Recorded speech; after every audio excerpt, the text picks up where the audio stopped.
Hello dear students, welcome to you Pragya Academy online classes Gangapur city, and I am Dr. DL Kumar, biology faculty. Now today we discuss microgametogenesis या development of male gametophyte. देखिए बेटा, हम बात कर रहे हैं unit sexual reproduction in flowering plants, और उसमें आज का अपना टॉपिक है माइक्रोगैमेटोजेनेसिस या लघु युग्मक जनन, या अपन कहें नर युग्मोद्भिद का विकास। तो देखिए बेटा, हिंदी में अपन इसे कहते हैं लघु युग्मक जनन, या फिर कहें नर युग्मकोद्भिद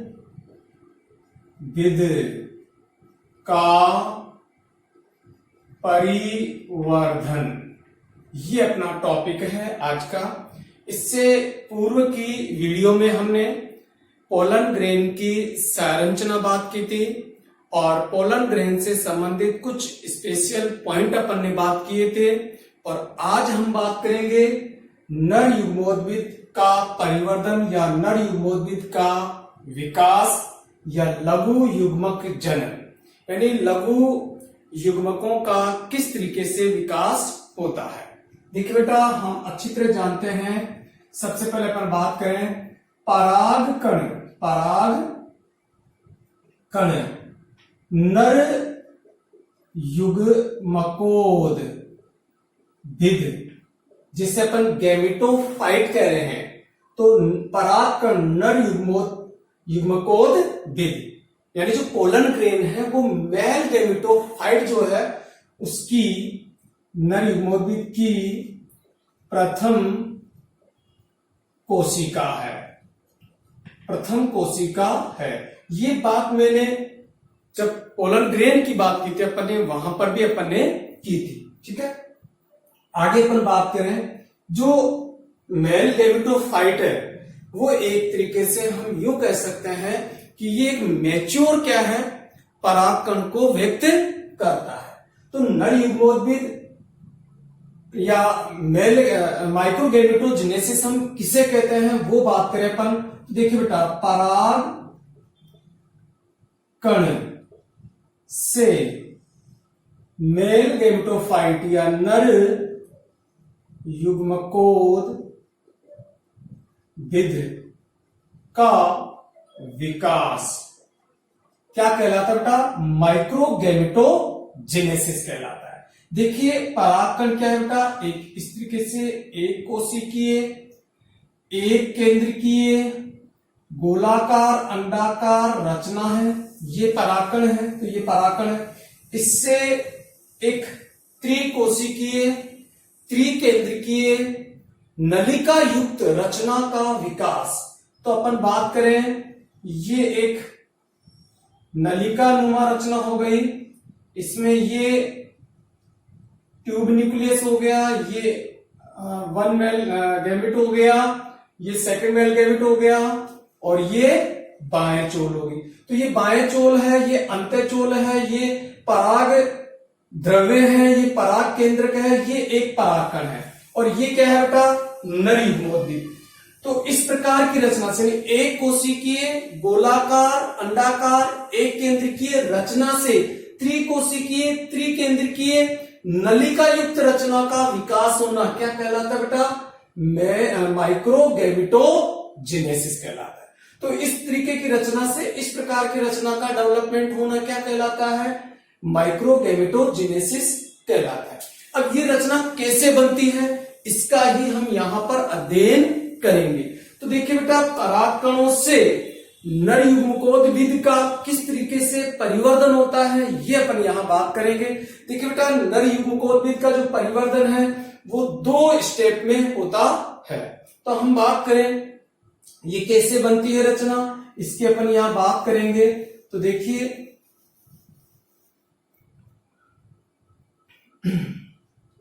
पराग कणों से नर युग्मकोद्भिद का विकास 2 चरणों में होता है, या 2 प्रकार से होता है, 2 प्रकार से होता है। पहला प्रकार अपन बात करें बेटा नंबर 1, पहला प्रकार अपना है प्री पोलिनेशन डेवलपमेंट या फिर इन सीटू डेवलपमेंट। तो देखिए बेटा प्री पोलिनेशन या इन सीटू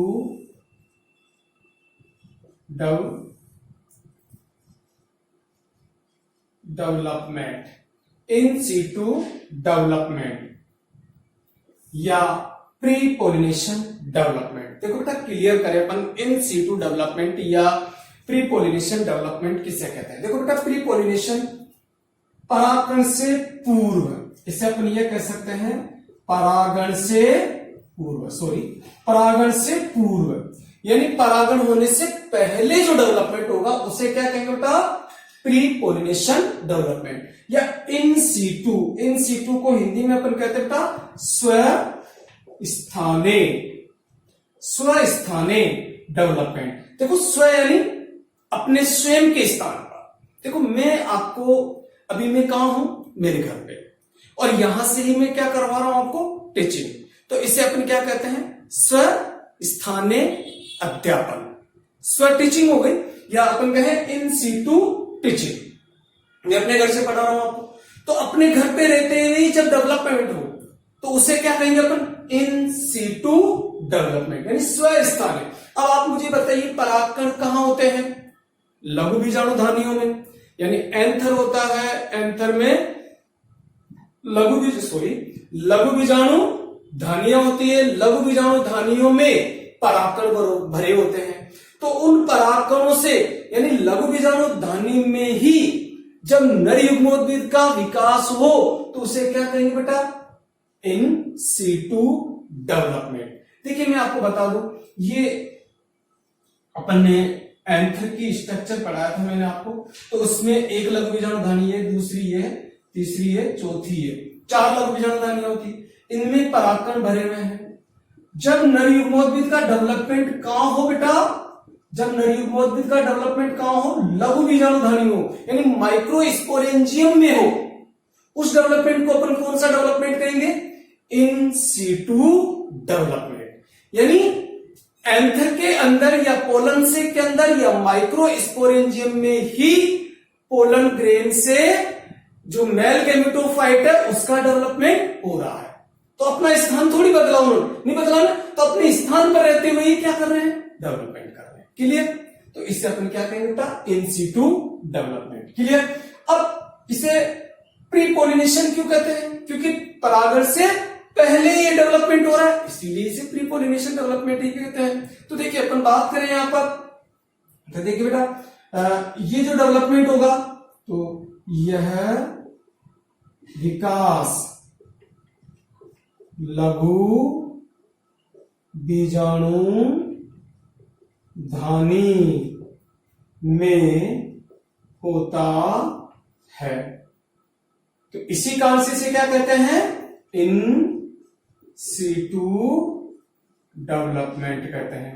ठीक है, दूसरी बात अपन कहें यह विकास परागण से पूर्व होता है, अतः इसे क्या कहते हैं बेटा प्री पोलिनेशन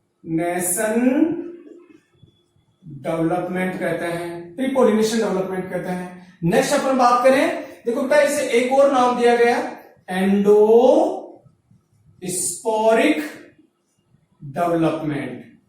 एंडोस्पोरिक डेवलपमेंट यानी डेवलपमेंट कहां हो रहा है, अंदर हो रहा है, तो एंडोस्पोरिक डेवलपमेंट भी इसे कहा जाता है। तो क्लियर हो गया इन सीटू डेवलपमेंट। अब इन सिटू डेवलपमेंट में क्या क्या होता है ये अपन यहां बात करेंगे, यही मेन इंपॉर्टेंट अपनी बात है यहाँ पर। तो इन सिटू जो डेवलपमेंट हो रहा है वो क्या क्या होता है और उनसे किस तरीके से क्या डेवलपमेंट होता है। तो सबसे पहले अपन बात करें यहाँ पर कि जो अपना परागकण है, तो देखिए बेटा ये मैं एक पोलन ग्रेन बना रहा हूं, ये पोलन ग्रेन है, ये इसका न्यूक्लियस है और ये इसका बाह्य चोल है, तो ये एक्साइन है और ये एंटाइन है और ये इसका साइटोप्लाज्म है और ये पोलन ग्रेन है। तो बाह्य चोल, अंतःचोल, पराग द्रव्य और पराग केंद्रक, क्लियर। ये क्या है बेटा, एक परागकण। इससे वो घोटेनुमा जो रचना बनाई थी वो कैसे बनेगी वो अपन यहां बात करेंगे। तो मैं जैसे जैसे जो डेवलपमेंट होता जा रहा है वो वहां डायग्राम से बताता जाऊंगा और यहां लिखता जाऊंगा। तो देखो सबसे पहले क्या होता है बेटा, जो पराग केंद्रक है, जो पोलन न्यूक्लियस है, उसमें एक अनइक्वल कैरियोकाइनेसिस होता है। अनइक्वल कैरियोकाइनेसिस का मतलब है कि केंद्रक में एक असमान क्या होता है बेटा, समसूत्री विभाजन होता है, जिससे एक छोटा केंद्रक और एक बड़ा केंद्रक बनता है। तो देखिए बेटा मैंने सबसे पहले बात करूं कि यहां पर एक अनइक्वल डिवीजन हुआ और एक स्मॉल न्यूक्लियस और एक बिग न्यूक्लियस या बड़ा न्यूक्लियस, लार्ज न्यूक्लियस बनता है। ये एक्साइन अपनी हो गई, ये इंटाइन मैंने बना दिया आपको, ये दो न्यूक्लियस इसमें बन गए। ये क्या है बेटा, बड़ा केंद्रक है, तो ये मैं कहूं बड़ा केंद्रक। इस बड़े केंद्रक को क्या कहते हैं बेटा, कायिक केंद्रक। क्या कहते हैं इसे, कायिक केंद्रक। और ये है बेटा एक छोटा केंद्रक, छोटा केंद्रक। इसे क्या कहते हैं बेटा, जनन केंद्रक। इसे कहते हैं जनन केंद्रक। तो एक कायिक केंद्र बन जाता है और एक जनन केंद्र बन जाता है। तो सबसे पहले क्या हुआ बेटा, एक असमान समसूत्री विभाजन होता है या केंद्रक विभाजन होता है। तो देखिए बेटा, पराग केंद्रक में एक असमान समसूत्री विभाजन होता है, जिससे एक बड़ा केंद्रक व एक छोटा केंद्रक बनता है। क्लियर, मैंने समझा दिया आपको। नेक्स्ट अपन बात करें, छोटा केंद्रक जो देखो जो कहां है, वॉल के पास है, तो अपन कहें कि अंतःचोल के छोटा केंद्रक जो अंतःचोल के पास है उसे क्या कहते हैं बेटा, जनन केंद्रक। क्या कहेंगे इसे, जनन केंद्रक। और बड़ा केंद्रक जो पराग द्रव्य में है उसे जनन केंद्रक कहते हैं। तो पहली स्टेप क्लियर हो गई बेटा, जो पराग केंद्रक है उस पराग केंद्रक में एक असमान समसूत्री विभाजन होता है या असमान केंद्रक विभाजन होता है, जिससे एक छोटा जनन केंद्रक और एक बड़ा कायिक केंद्रक बनता है। क्लियर।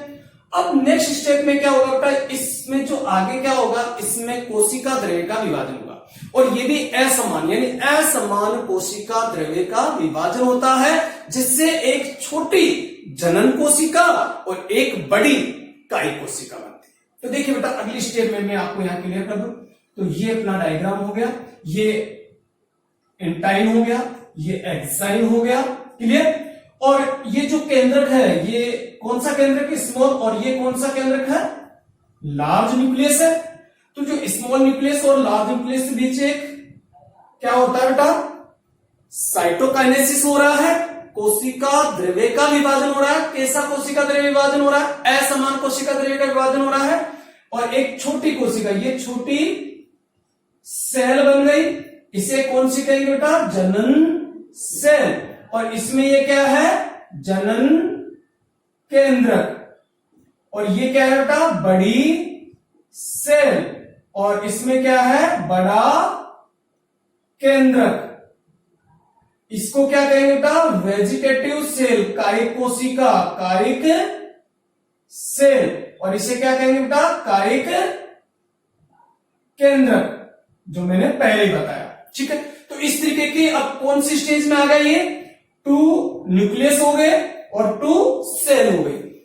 तो ये कौन सी स्थिति हो गई इसकी? 2 केंद्रकीय और 2 कोशिकीय अवस्था हो गई। तो देखिए बेटा क्या हो रहा है यहां पर। तो पराग द्रव्य का, पराग द्रव्य में एक असमान कोशिका द्रव्य विभाजन होता है, जिससे एक छोटी जनन कोशिका व एक बड़ी कायिक कोशिका बनती है। तो देखिए बेटा, यहां जो एक वेजिटेटिव न्यूक्लियस बना था और एक जनरेटिव न्यूक्लियस बना था, उसके बाद इसमें एक असमान कोशिका द्रव्य का विभाजन होता है और एक बड़ी वेजिटेटिव सेल और एक छोटी क्या बन जाती है बेटा? एक छोटी जनन कोशिका या जर्मिनेटिव सेल बन जाती है। क्लियर? इस स्टेज में अब जो अपने पोलन ग्रेन है वो किस अवस्था में आ गया बेटा? 2 न्यूक्लियस। देखो, एक न्यूक्लियस कौन सा है? Vegetative nucleus. और एक कौन सा है? जनरेटिव न्यूक्लियस या रिप्रोडक्टिव न्यूक्लियस। और 2 सेल बन गई, एक कौन सी बेटा? वेजिटेटिव सेल और एक कौन सी है? जनन सेल। 2 कोशिकाएं बन जाती है। तो 2 केंद्रक और 2 कोशिकाएं बन जाती है। यानी इस कंडीशन में पराग जो कण है वो 2 कोशिकीय और 2 द्विकेंद्रिकीय अवस्था में हो जाते हैं और अधिकांशतः इस अवस्था में परागण की क्रिया संपन्न हो जाती है। ठीक है, तो अब हम ये बात करें आगे। तो देखिए बेटा, जो जनन कोशिका, जनन सेल व कायिक सेल जो है स्ट्रासबर्गर द्वारा दिया गया नाम है। तो बेटा जो यहां पर पोलन ग्रेन में जो वेजिटेटिव सेल और जो जनरेटिव सेल जो वर्ड है वो स्ट्रासबर्गर द्वारा दिया गया है, स्ट्रासबर्गर द्वारा दिया गया वर्ड है। ठीक है, अब क्या होता है बेटा, आगे अपन बात करें। जो ये जो सेल वॉल है जो बनी है, ये धीरे धीरे फोल्डिंग होती है और ये जो जनरेटिव सेल है वो रिप्रोडक्टिव जो अपनी जो कायिक कोशिका है, जो वेजिटेटिव सेल है, उसमें फ्रीडम तैरने लग जाती है, यानी इसमें अलग होती है। तो क्या होता है मैं आपको क्लियर कर दूं, डायग्राम से मैं आपको बता दूं, जिससे आपको इजी वे से समझ में आ जाएगा। देखिए अपन इसको समझे आगे। ये एंटाइन है, ये एक्साइन है। ठीक है, अब देखिए बेटा क्या होता है, ये जो सेल है ये न्यूक्लियस है। कौन सा न्यूक्लियस है? Generative nucleus. और ये कौन सा है? Vegetative nucleus. इसमें जो सेल वो है वो इस तरीके से सेल फोल्डिंग होती है, ऐसे फोल्ड हो रही है। ये जो कौन सेल वॉल ऐसे फोल्ड हो रही है और ये इसमें सेपरेट हो जाए। अगली स्थिति अपन बात करें इसकी, तो देखिए क्या आ जाएगी बेटा, ये वेजिटेटिव न्यूक्लियस या ट्यूब न्यूक्लियस भी अपन इसे कह सकते हैं। और ये सेल इसमें फ्री हो गई, ये इसका न्यूक्लियस हो गया और ये वेजिटेटिव सेल हो गई, ये एंटाइन हो गया और ये एक्साइन हो गया। क्लियर? तो देखिए बेटा क्या हो रही है, यानी जो जनन कोशिका है इसकी कोशिका जो भित्ति है वो फोल्ड होती है, अंतर्वलित होती है, और जनन कोशिका जो है कायिक कोशिका में स्वतंत्र हो जाती है। ठीक है, तो अपन बात करें यहां पर, इसको लिखना चाहे अपन, यहां तक जो लिखा है इसको आप लिख सकते हैं अपनी कॉपी में। ठीक है, या स्क्रीनशॉट ले सकते हैं, तो स्क्रीनशॉट ले लें। आगे अपन बात कर रहे हैं बेटा किसमें, प्री पोलिनेशन जो डेवलपमेंट है उसी में बात कर रहे हैं, या इन सीटू जो डेवलपमेंट है उसी की नेक्स्ट स्टेप पर बात कर रहे हैं। यहां तक अपने हो गया। नेक्स्ट अपन स्टेप देखते हैं, देखिए बेटा इसकी, तो देखिए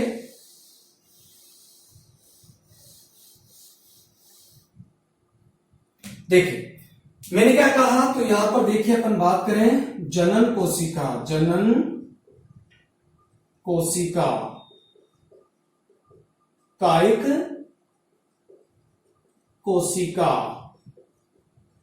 में स्वतंत्र हो जाती है।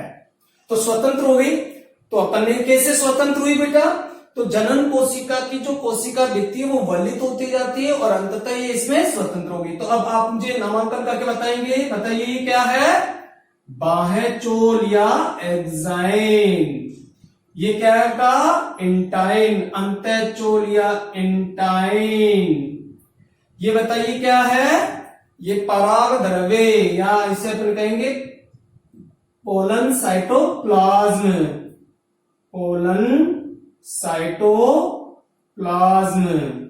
ये क्या है बेटा, कौन सा न्यूक्लियस है ये, वेजिटेटिव न्यूक्लियस, वेजिटेटिव न्यूक्लियस कायिक केंद्रक, या इसे ट्यूब न्यूक्लियस भी कहते हैं, ट्यूब न्यूक्लियस। ये कौन सी सेल है बेटा, ये जनन सेल, जनन सेल, या इसे अपन क्या कहेंगे, जनन कोशिका, ये क्या है बेटा, जनन केंद्रक, जनन केंद्रक। ठीक है, तो ये इसमें स्वतंत्र हो गई। नेक्स्ट अपन आगे बात करते हैं, तो जनन कोशिका इसमें स्वतंत्र हो जाती है।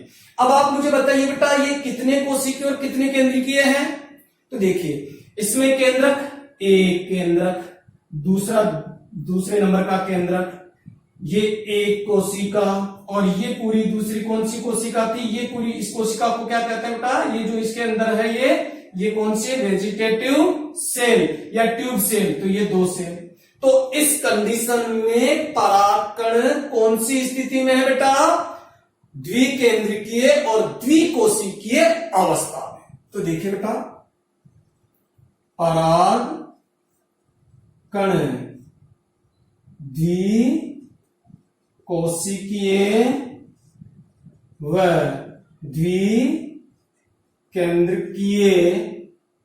द्विकोशिकीय व द्विकेंद्रिकीय अवस्था में होता है। इसे अपन पार्सली डेवलपमेंट कहते हैं। तो नर युग्मकोद्भिद का यह परिवर्धन अभी पूर्ण नहीं हुआ है, और इसे अपन एक पार्ट रूप में हुआ, तो परिवर्धन पार्ट रूप में हुआ है, कुछ भाग में हुआ है। ठीक है, इसलिए इसे पार्सली डेवलपमेंट भी अपन कहते हैं। देखिए बेटा अधिकांश पादपों में लगभग जो पुष्पीय पादप है उसमें लगभग 60 से 70% पुष्पीय पादपों में जो परागण की क्रिया है वो इस अवस्था में हो जाती है। ठीक है, तो देखिए बेटा 60 से 70% पुष्पीय पादपों में परागण की क्रिया द्विकोशिकीय व द्विकेंद्रिकीय अवस्था में हो जाती है। तो देखिए बेटा ये कई बार बोर्ड के एग्जाम में पूछा हुआ क्वेश्चन है, नीट में भी ये क्वेश्चन पूछा जाता है क्या, कि अधिकांश पादपों में या अधिकांश पुष्पीय पादपों में परागण की क्रिया किस अवस्था में संपन्न होती है?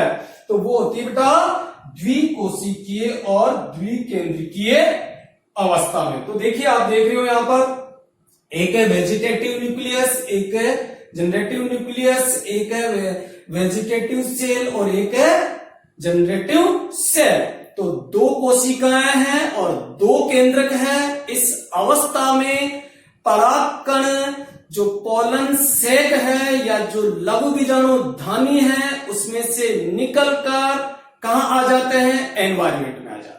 तो परागण की क्रिया हो जाती, इस स्टेज में होती है। इसे हम मैच्योर परागकण भी कहते हैं, पूर्ण परिपक्व परागकण भी कहते हैं इसे। तो ये भी एक क्वेश्चन हो गया अपने। तो पूर्ण विकसित परागकण किस अवस्था में होता है बेटा? द्विकोशिकीय व द्विकेंद्रिकीय अवस्था। तो पूर्ण विकसित या पूर्ण मैच्योर परागकण कौन सी स्टेज में रहता है बेटा? By celled and by nucleate stage में। और इसी स्टेज में 60 से 70% जो प्लांट्स है उसमें पॉलिनेशन की क्रिया हो जाती है। देखिए आपको पता है कि जो एंथर का जो स्फुटन है वो एंथर स्फुटन अब हो रहा है, इससे पहले एंथर का स्फुटन हुआ ही नहीं। तो ये जो डेवलपमेंट है, जो प्री पॉलिनेशन जो डेवलपमेंट है, इसे अपन सुरक्षित परिवर्धन भी कहते हैं, क्योंकि ये परिवर्धन कहां हो रहा है? घर में। जैसे मैं यहां से पढ़ा रहा हूं तो मैं घर में सुरक्षित हूं, तो इसे कौन सी अपन कहेंगे? ये सुरक्षित अध्यापन है। तो ऐसे ही इसका डेवलपमेंट कहां हो रहा है बेटा? इसका डेवलपमेंट एंथर में हो रहा है। अभी एंथर का स्फुटन हुआ ही नहीं है। तो इस प्रकार के डेवलपमेंट को अपन कौन सा? सुरक्षित परिवर्धन भी कहते हैं, प्रिकॉशियस डेवलपमेंट भी कहते हैं। अब एंथर का क्या होगा? स्फुटन होगा और पोलन ग्रेन कहां आएंगे? बाहर आएंगे। किस स्टेज में आएंगे? इस स्टेज में पोलन ग्रेन बाहर आएंगे। कौन सी स्टेज में? द्विकोशिकीय और द्विकेंद्रिकीय अवस्था में बाहर आएंगे। ठीक है। और यहां से आकर कहां पहुंचेंगे? स्टिग्मा पर। तो देखो बेटा 60 से 70%। इसके अलावा जो प्लांट रह गए, कितने रह गए? 40 से 30%, यानी 30 से 40% जो पादप रह गए उनमें आगे इसमें डिवीजन हो जाता है और ये डिवीजन होकर गैमेट बन जाते हैं। इससे 2 गैमेट बन जाते हैं और 3 कोशिकीय स्टेज आती है। ठीक है बेटा। तो देखिए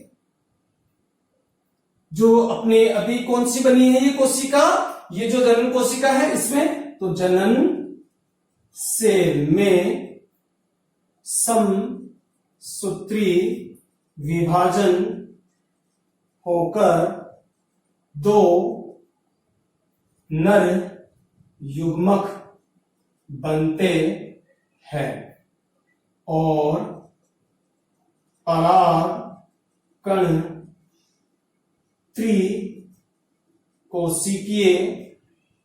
व त्रिकेंद्रिकीय अवस्था में आ जाते हैं। तो बेटा इसमें आगे डिवीजन होगा, वो अपन आगे बात करेंगे। अभी मैं केवल ये इसको यहां बता रहा हूं कि जो प्लांट रह गए उसमें, तो उनमें त्रिकोशिकीय और त्रिकेंद्रिकीय अवस्था में होता है। तो देखिए बेटा जो 30 से 40% जो पुष्पीय पादप रह गए, पुष्पीय पादपों में परागण की क्रिया त्रिकोशिकीय व त्रिकेंद्रिकीय अवस्था में होती है। देखिए बेटा, तो इस कोशिका में आगे समसूत्री विभाजन होता है और 2 नर युग्मक बन जाते हैं। और अब परागकण कौन सी स्टेज में आ गए बेटा? त्रिकोशिकीय और त्रिकेंद्रिकीय, यानी 2 तो पहले थी, इससे 2 और बन गई। तो देखो कोशिका कैसी स्थिति रहेगी अपनी। यहां पर मैं इसी में चेंजिंग करके बता दूं, यहां 2 इस तरीके से न्यूक्लियस, ये 2 सेल हो गई और ये नर युग्मक बन गए। अब इन्हें अपन जन्म के न कहकर क्या कहेंगे? नर युग्मक। तो अब देखो ये हो गए नर युग्मक। तो ये नर युग्मक बन गए। तो अब देखो 1, 2 और 3 सेल हो गए और 1, 2 और 3 केंद्रक हो गए।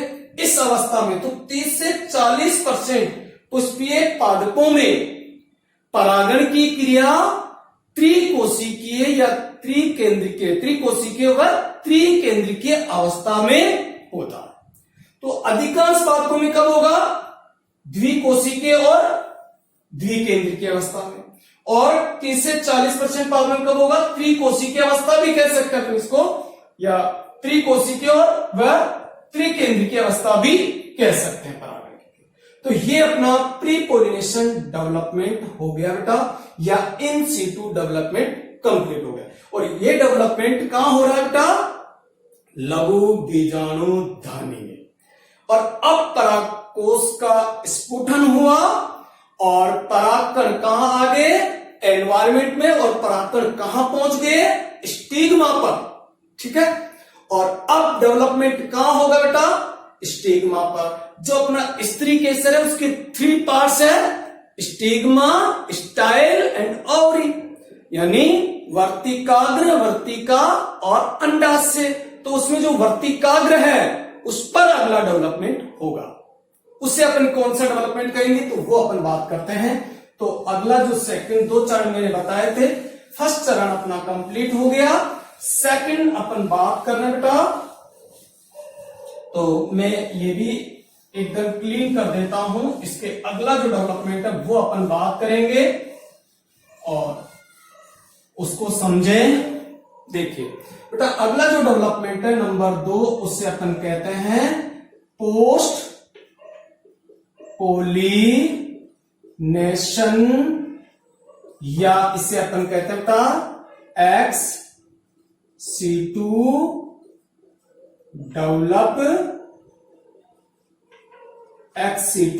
डेवलपमेंट या पोस्ट पोलिनेशन डेवलपमेंट। देखो बेटा, ये पोलिनेशन यानी परागण के बाद हो रहा है, तो परागण के बाद में, इसीलिए इसे पोस्ट। और XC2, देखो मैंने कहा था इन सीटू, जब मैं घर पे रहते हुए पढ़ा रहा हूं तो ये क्या हो गया, मैं घर से ही हूं तो इन सीटू है ना। अब जब XC2 यानी जब घर बदल दे, यानी वो घर में से बाहर निकल जाए, जब मैं जैसे ही अपना स्कूल स्टार्ट होती है और मैं स्कूल कैंपस में आके आपको टीचिंग करवाता हूं, तो अब कौन सी हो गई? School teaching. पहले कौन सी थी? Home teaching. तो उससे अपन क्या कहेंगे? XC2 teaching.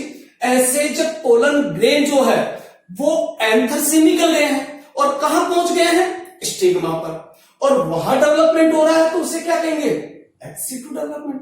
It is simple. तो यहां बेटा जो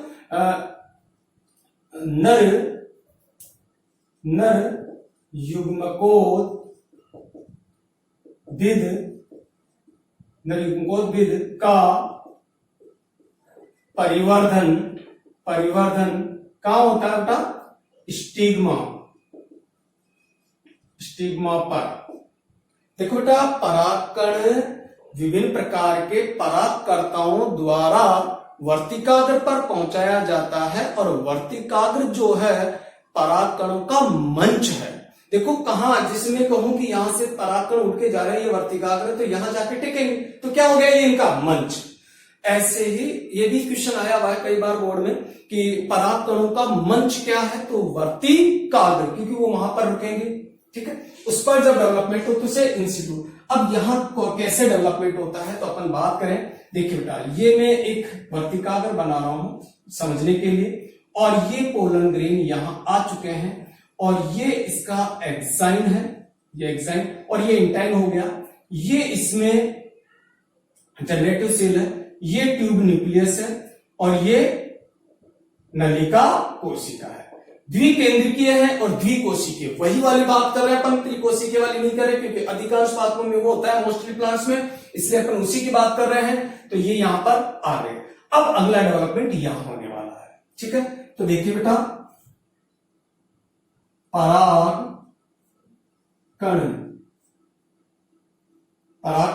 स्टिग्मा पर पहुंचकर नर युग्मकोद गिद्ध का अगला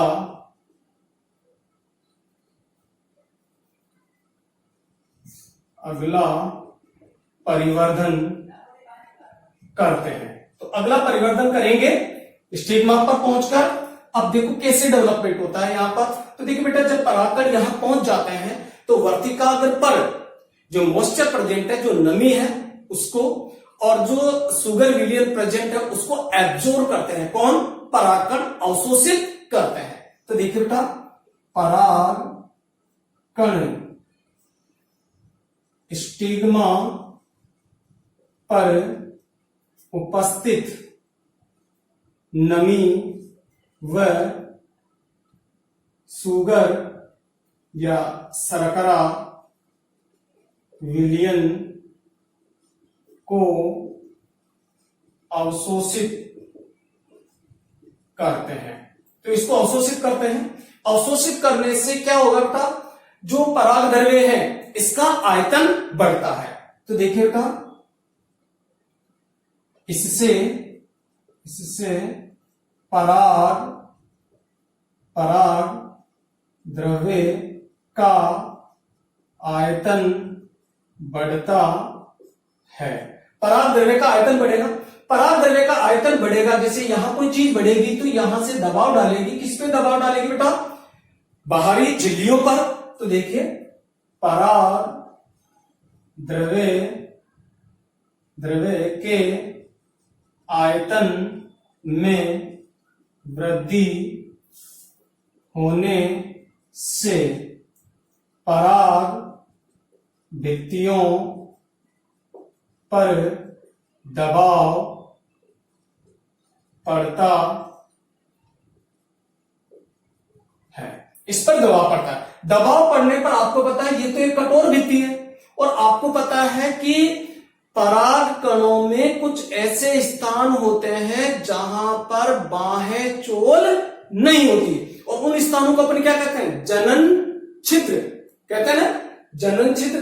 तो जनन छिद्र से इस पर दबाव पड़ने पर वो बाहर निकल जाती है। कैसे? देखिए बेटा, मैं आपको क्लियर कर दूं।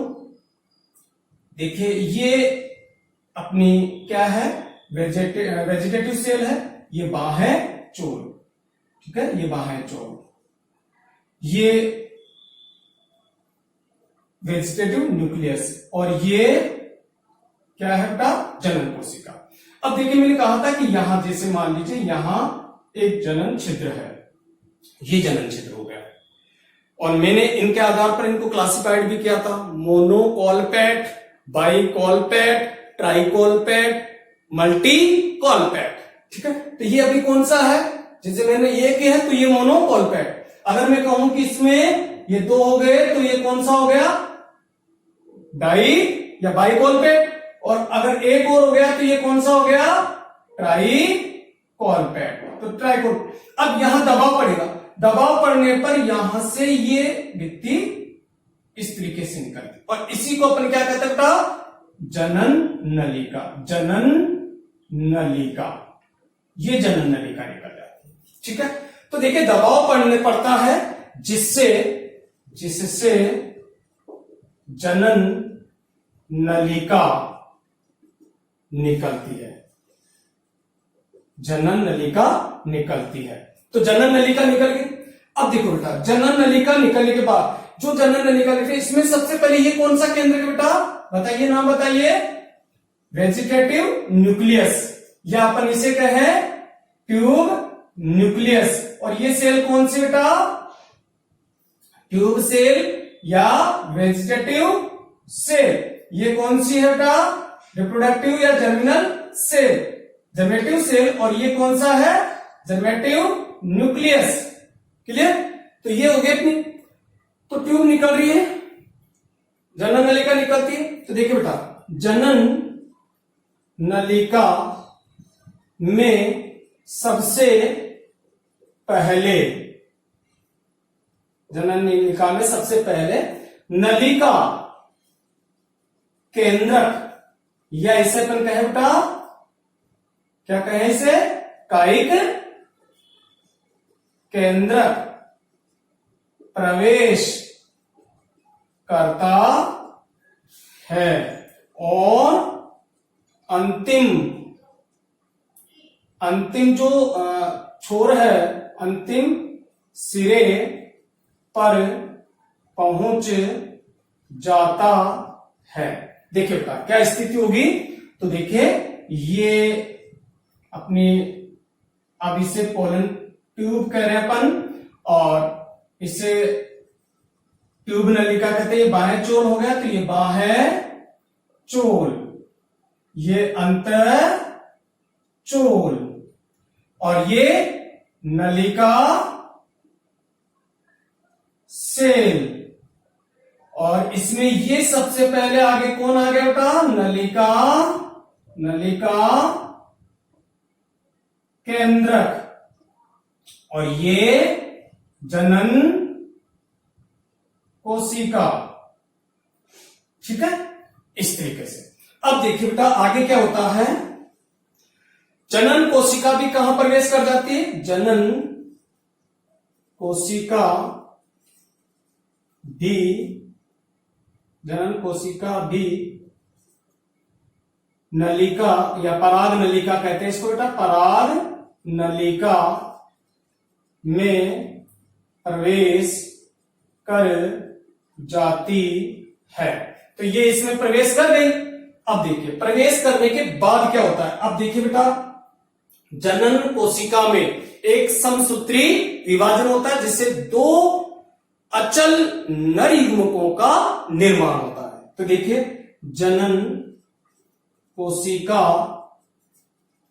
में एक समसूत्री विभाजन होता है, जिससे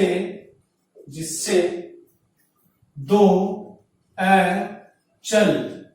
अचल यानी जो चलते नहीं है, अचल नर युग्मक बनते हैं। तो देखिए बेटा कैसे होता है, अगला डेवलपमेंट अपन देखें तो देखिए ये नलिका कोशिका हो गई, और ये पोलन ट्यूब इसमें बनती जा रही है। इस तरीके से ये पोलन ट्यूब बन गई इसमें, जिसे अपन पहले जनन नलिका कह रहे थे। ये बाह्य चोल हो गया, और इसमें डिवीजन होकर ये दो क्या बन गए बेटा, दो नर युग्मक बन गए छोटे, और ये एक इसमें बड़ा नलिका केंद्रक हो गया, और ये इसका साइटोप्लाज्म। तो अब मेरे को बताइए ये क्या है, बाह्य चोल, ये क्या है अंतर चोल, और ये क्या है बेटा नलिका सेल, और ये क्या है दो अचल नर युग्मक, और ये क्या है बेटा नलिका केंद्रक बन गई। ये देखिए मैंने शुरुआत में ही आपको जब परिभाषा बताई थी तब मैंने बताया था कि एक इस तरीके की जो अपन प्राकरण है उससे इस तरीके की रचना डेवलप होना क्या कहलाता बेटा, माइक्रोगैमेटोजेनेसिस बन गया। ये यही क्या है बेटा हो गया, माइक्रोगैमेटोजेनेसिस कंप्लीट हो गया। तो देखिए ये दो जनन कोशिकाओं के समसूत्री विभाजन से, यानी जनन कोशिका में समसूत्री विभाजन से दो अचल नर युग्मक बन जाते हैं, और ये कंप्लीट जो एक पोलन ग्रेन था उससे एक मेल गैमेटोफाइट का डेवलपमेंट हो गया, और इसी प्रोसेस को अपन क्या कहते हैं, माइक्रोगैमेटोजेनेसिस कहते हैं। क्लियर। तो देखिए बेटा हमने माइक्रोगैमेटोजेनेसिस की बात की, यहां दो स्टेप अपन ने पढ़ी इसकी। पहला अपन ने किया प्री फर्टिलाइजेशन पोलिनेशन या इन सीटू डेवलपमेंट, और उसके बाद सेकंड अपन ने बात किया पोस्ट पोलिनेशन या एक्स सीटू डेवलपमेंट जो स्टिग्मा पर होता है। अब देखो यहां इससे संबंधित कुछ इंपॉर्टेंट चीजें अपन बात करेंगे। देखिए बेटा अपन ने देखा कि जो परागकण जब जर्मिनेट हो रहे हैं तो उस समय केवल एक पराग नलिका बाहर निकल रही है। अगर सिंगल पराग नलिका बाहर निकले तो उस कंडीशन को अपन कहते हैं मोनोसियस कंडीशन। ठीक है, उस कंडीशन को अपन कहते हैं उसको अपन एक सिंगल पराग नलिका निकल रही तो एक या एक पराग नली का गैमेटोफाइट डेवलपमेंट हो रहा, तो उसे अपन एक पराग नली की स्थिति कहते हैं। और जब दो या दो से अधिक पराग नलिका है यानी पोलन ट्यूब उससे निकले तो उसे कहते हैं मल्टी या पॉली साइफनस कंडीशन कहते हैं। तो मोनो साइफनस कंडीशन और पॉली साइफनस कंडीशन कहते हैं। देखिए बेटा, पराग नलिका की खोज जो है जेबी अमीची ने की थी। तो जो पराग नलिका है इसके बारे में या इसकी जो डिस्कवर्ड जो किया था इसको, वो किसने किया था? जेबी अमीची ने। ठीक है। और पराग नलिका जो है सबसे लंबी, अगर मैं पराग नलिका की बात करूं तो सबसे लंबी पराग नलिका मक्का में होती है। आपने देखा होगा सिप्टा जहां आ रहा है और सिप्टा के वहां रोम निकले रहते हैं, हेयर लाइक स्ट्रक्चर होती है जिससे आपने मूंछ बना के देखी होगी बचपन में। तो वो जो हेयर निकल रहे हैं वो क्या है बेटा? पोलन ट्यूब ही है। और सबसे लंबी पोलन ट्यूब उसी में होती है। तो अपन ने कुछ चीजें पढ़ी। अगर सिंगल पोलन ट्यूब हो तो उसे मोनो साइफनस कंडीशन कहते हैं। यदि मल्टी पोलन ट्यूब हो तो उसे पॉली साइफनस कंडीशन कहते हैं। और पोलन जो ट्यूब है उसका खोज जेबी अमीची ने की थी। और सबसे लॉन्गेस्ट जो पोलन ट्यूब होती बेटा वो किस में होती है? जियामेज में या मक्का में होती है। देखिए बेटा, ये जो पूरा जो मेल गैमेटोफाइट है ये पूर्ण रूप से अपने स्पोरोफाइट पर डिपेंडेंट होता है। पूर्ण रूप से किसके ऊपर डिपेंडेंट है? बीजाणु जो उद्भिद है पौधा उसके ऊपर आश्रित होता है।